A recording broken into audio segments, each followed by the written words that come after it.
Botão de pressão, push button, é um botãozinho, né, que tem aí no seu mouse, tem dentro aí, se o seu mouse for aquele mouse tradicional, né, que tem o fiozinho ou sem fio, né, mas o mouse tradicional não o de notebook, que já tem versões aí que não tem mais o pushzinho lá dentro, ele só é sensível ao toque, mas os mais antigos, até no notebook tinha o pushzinho.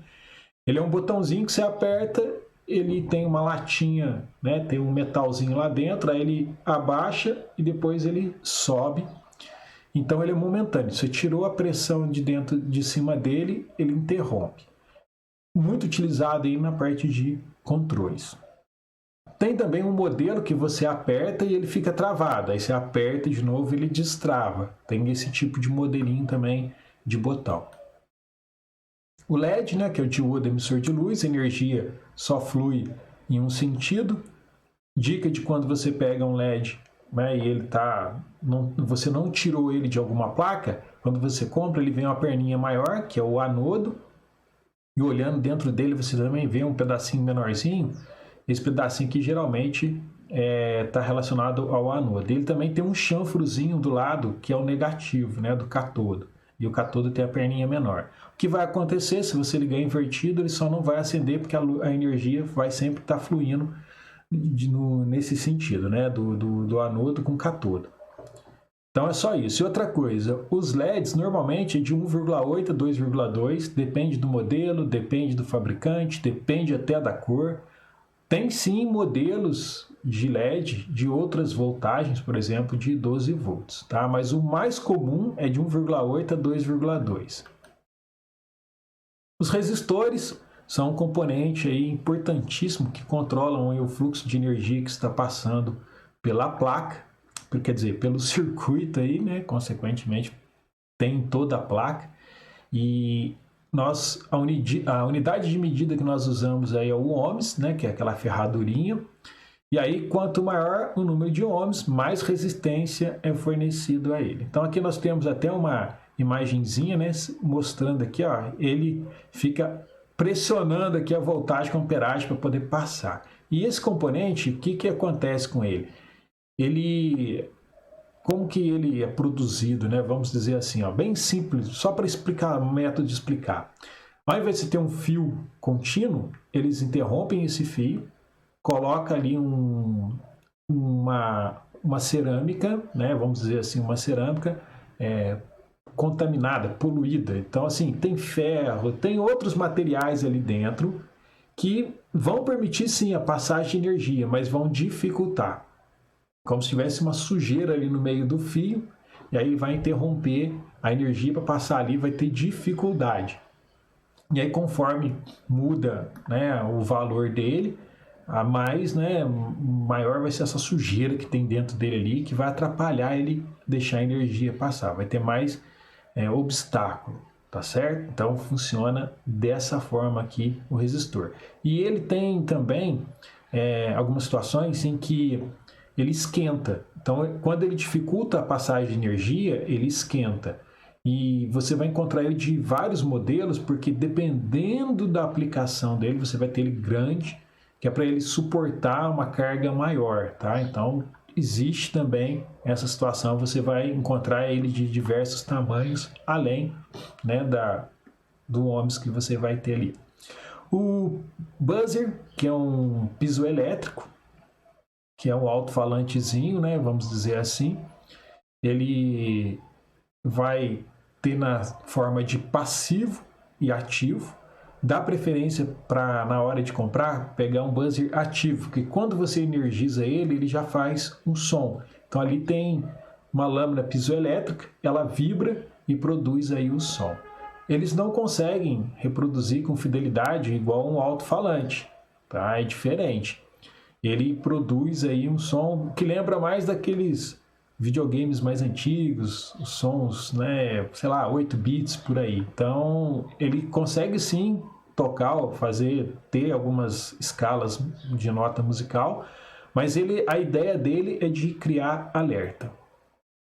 Potenciômetro é fantástico, eu gosto demais desse componente eletrônico. eu utilizo ele para simular outros sensores, porque aí eu consigo ir mexendo para poder validar o código, né? Então, conforme você vai movimentando o potenciômetro, ele vai mudando a resistência ali dentro dele e ele vai mudando a saída. Então, dentro dos nossos projetinhos, vai ser muito comum a gente utilizar ele, tanto para poder fazer ajustes, né? Igual você tem controle de volume, por exemplo, de aparelhos de som, e você também pode usar para poder selecionar igual lá a temperatura do forno, né? Então assim, a gente pode girar ali para escolher uma temperatura que vai ativar o nosso sensor. Para você não ter que ficar mexendo toda hora na programação, você coloca um potenciômetro e através dele você faz as regulagens. Então, a característica básica deles tem 3 pininhos, né? Você entra com positivo de um lado, negativo lá do outro lado e o do meio é o sinal. Se você ligar ele com 2 fios, aí ele vira um resistor. Aí ele pode variar de 0, por exemplo, a 1K ou 10K, dependendo do modelo que você escolheu. E tem potenciômetro também, que ele é compridinho, igual daquelas mesas de som, aquelas mesas de DJ. Sensor PIR, ele é um sensor infravermelho, ele tem uma lente aqui na frente dele de plástico que uma lente Fresnel, né, que consegue aumentar o fecho de abertura aí do sensor e aí ele capta a radiação vinda de alguns outros corpos. Uma pessoa passando na frente dele, ele vai captar a radiação, vai conseguir encontrar o deslocamento e vai acusar, né, na portinha dele lá que detectou um movimento. Ele é muito utilizado nas casas, né, onde você precisa ter um corredor lá para poder acender a luz quando alguém está passando perto, depois ela apaga sozinha, então é uma boa aplicação para esse sensor. Dentro da robótica a gente também usa muito ele. Os display, nós temos uma infinidade de modelinhos, de cores. O mais comum que a gente vê é o 16x2, tem ele em vários equipamentos na indústria também. E o modelinho que a gente está usando já tem uma plaquinha de circuito junto, que é o I2C, que fica atrás dele, essa plaquinha, para evitar que a gente tenha que ligar muitos fios, que acontece quando a gente usa a saída SPI. Quando você tem um circuitinho desse usando o I2C, ele vem uma plaquinha junto na parte de trás. Depois eu vou mostrar o que eu tenho. Deixa eu tirar o meu aqui. Tá na mão aqui. Ó, na parte de trás dele, deixa eu ver se aqui dá para ver. Ó, tem uma plaquinha na parte de trás aqui, ó, dele, ó. A parte de trás dele aqui tem uma plaquinha, tá? E aí essa plaquinha fica responsável por fazer a parte aí da conversão e vai funcionar da mesma forma que o outro. Só que você evita de ter que ficar ligando um monte de fio no seu projetinho. Então, para quem está começando, é indicado usar o I2C, né, esse display. E o preço dele de diferença para o outro é muito pouco. Você tem ainda diversos outros componentes eletrônicos, como motores, né, que precisa de ter um driver especial para poder ligar no seu componente. Alguns motorzinhos que são assim de 0, amperes aí de consumo de energia, de preferência menos que 0,3, você pode até ligar direto no seu Pico ou no seu Arduino. Mas é porque o motor não puxa muita energia, então você pode colocar ele nesse componente. Mas você não pode exceder também colocar vários. O ideal mesmo é quando você for utilizar motor, você utilizar aí um driver para controlar ele, ou então usar transistor, entre outros transistores, né, entre outros componentes aí que você faz essa ponte. Você só dá um sinal e aí a energia vai de outro lugar para o motor alimentando ele, tá certo? Então, cuidado em sobrecarregar o seu componente. Sinal de que você está sobrecarregando ele, ele começa a desligar, né? Você está fazendo alguma atividade com ele lá, você montou o seu robozinho, aí quando vê o robozinho dá uma reiniciada, é porque está tendo um consumo muito grande de energia e aí está faltando energia para alimentar o sistema e aí o sistema apaga, né? Vamos dizer assim. Temos ainda sensores que podem monitorar a quantidade de corrente que está passando, sensores de inclinação, sensores que usam magnetismo, sensor que utiliza luminosidade. Tem uma infinidade de sensores que a gente pode utilizar nos nossos projetos. Como bônus aqui, eu vou deixar um link que eu achei muito legal desse pessoal aqui, que para você guardar aí as cores dos resistores e aprender a fazer a leitura do resistor leva um certo tempo, você vai acostumando. Mas um jeito muito legal é imprimir esse disquinho e aí você olha no seu componente e monta a cor de acordo aqui, olha, com essa imagem.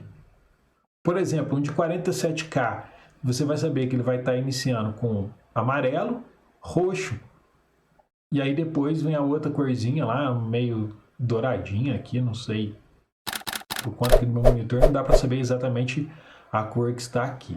Mas você consegue identificar muito facilmente, tá? Através desse esqueminha aqui. Você vai girando, posicionando aqui e consegue identificar quantos ohms, né, pertence aí o seu resistor. Dá para usar a tabelinha no smartphone? Dá, tem aplicações para o smartphone. Tem uma aplicação até que você tira uma foto do resistor e ele consegue identificar um possível valor do resistor.